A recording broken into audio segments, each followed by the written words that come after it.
I'm a former school teacher, and when I was a child in the 1950s, Aunt Eloise and I would sometimes go downtown to visit with Uncle Kerry. Uncle Kerry was a judge in Dallas and a former Texas state senator, and had a beautiful office at the old Dallas County Courthouse on Dealey Plaza. It had a beautiful view of the plaza from its office windows. And Aunt Eloise was the daughter of a Louisiana state legislator, Stephen Pinckney Richardson. And many years ago there was a town named Richardson, Louisiana, named after my great-grandfather, but it's no longer on the map. And another memorable impression I had of being in downtown Dallas was walking past the Dallas Morning News building. Carved above the doors in stone were the words "founded on the rock of truth." They're very important words for a child to remember all their life. And the truth about Dealey Plaza in 1963 is that there were hundreds of witnesses.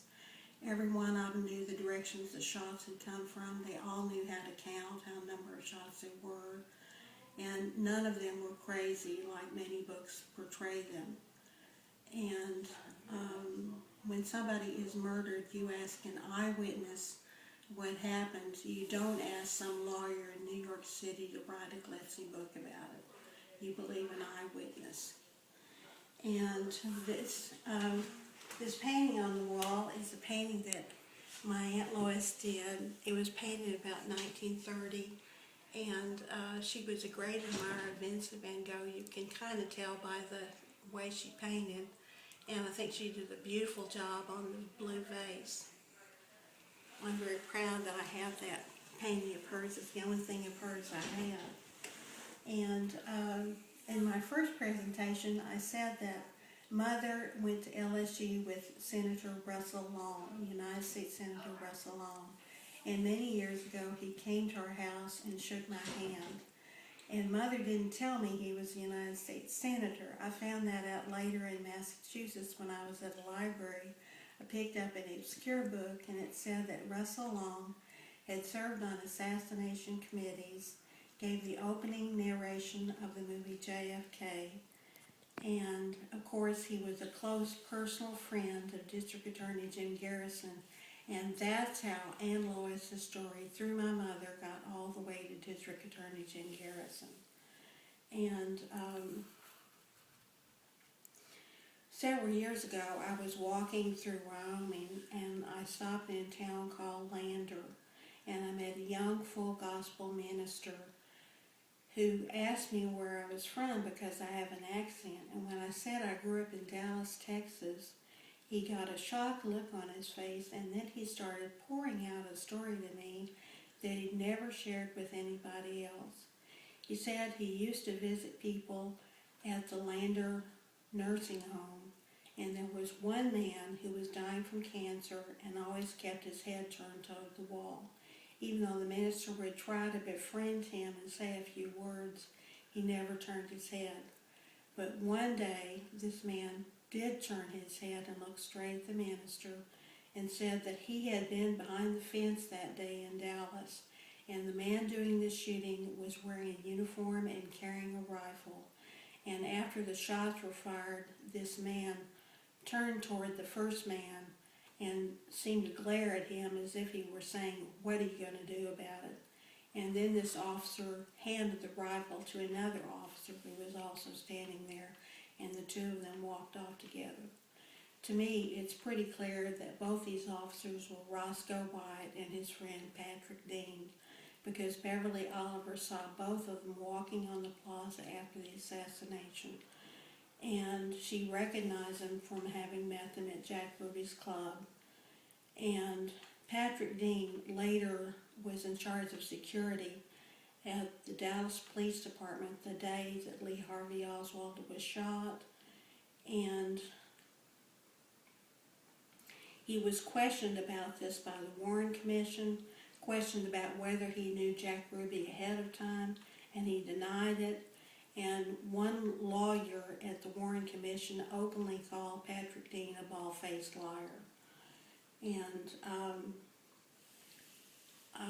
Also, there were the threats to Aunt Eloise and my mother.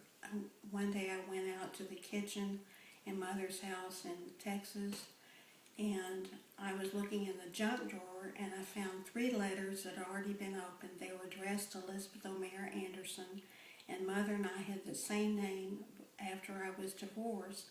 So at first I thought they had been written to me, and the handwriting looked so familiar. So I started reading them. They were written to my mother, but almost every sentence used the names of psychiatric drugs, the kind of psychiatric drugs that people are afraid of, like Thorazine. All through this letter, this veiled threat that Mother could be put in a mental hospital if she didn't shut up. And to me, it was pretty clear that these letters were written by my old high school boyfriend, who was the son of a Dallas police officer and is now a Dallas police psychiatrist, although he may be retired by now. And the threats to Aunt Eloise were harassing telephone calls, and dead animals from the dog pound had been thrown out on her fenced property many times to shut her up and to scare her to death.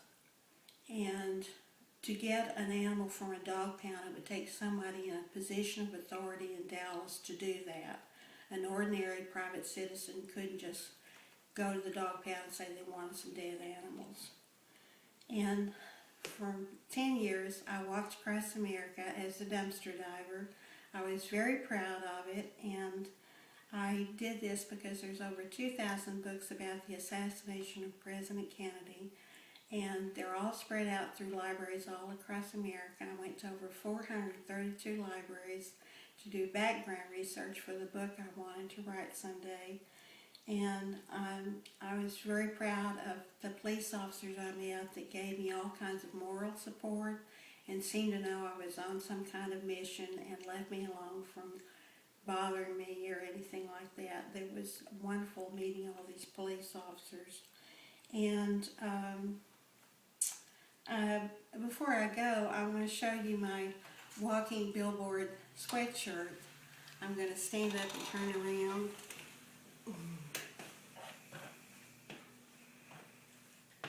Somebody made this for me. I'm very proud of it. Wear it almost everywhere. And my book is finished. It's free on the internet. It's called Aunt Eloise and the Death of a President. It's the website is www.bookrix.com, and it's under the category True Crime. And as I said, I'm free, and I'm glad to have done it. So many did kind things for me for nothing. I got a wonderful public school education for free, and this is my way to repay America. Thank you very much.